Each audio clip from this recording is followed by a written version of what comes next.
Bolalarga choy berish kerakmi? O'zi necha yoshdan bolalarga choy berish mumkin? Aslida bolalarga choyni 2 yoshdan keyin berish mumkin, lekin bunda ham choyni doimiy berish kerak emas. Nima uchun? Reelsni oxirigacha ko'rishingiz mumkin va barcha savollaringizga javob olasiz. Choy o'zining tarkibida kofein va tein moddalarini saqlaganligi sababli bolalarning asab sistemasiga ta'sir qilishi mumkin va bolalarni ko'proq asabiy qilib qo'yish holatlari yuzaga keladi. Organizmda suyuqlik balansini buzilishi, ya'ni choy diuretik, ya'ni siydik haydovchi xususiyatiga ega bo'lganligi sababli organizmdan ortiqcha suvni chiqarib tashlaydi va bolalarning suvsizlanish holati yuzaga kelishi mumkin. Ovqatlanish muvozanatini buzilishi, ya'ni siz choy bergan paytingizda oshqozon shu choy bilan to'ladi va ovqatlanish kamayadi. Ya'ni ona sutini emayotgan bo'lsa, emishi kamayadi yoki ovqat bilan boqilsa, ovqatlanish miqdori kamayishi mumkin. Ya'ni siz bu bilan choy bilan oshqozonni to'ldirib qo'yib, ovqatlanishni esa kamaytirishingiz mumkin. Chunki ishtahani pasayish holati, ya'ni to'qlik hissi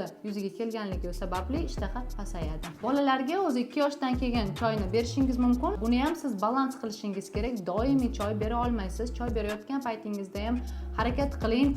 Qattiq o'tkir qora choylardan foydalanmasdan, oddiy romashka choylardan foydalansangiz, bolangiz sog'lig'i uchun ham, organizm uchun ham yaxshi bo'ladi. Choy berayotgan paytingizda albatta miqdoriga, haroratiga, tarkibiga e'tibor qaratishingiz kerak. Iloji boricha shakar qo'shmasdan berishingiz kerak bo'ladi. Chunki organizmda kerakli vitaminlarni ham yuvib chiqarishi mumkin. Siz farzandingizga tez-tez choy berasizmi? Kommentariyada yozib qoldiring va choy berishni to'g'ri deb bilasizmi?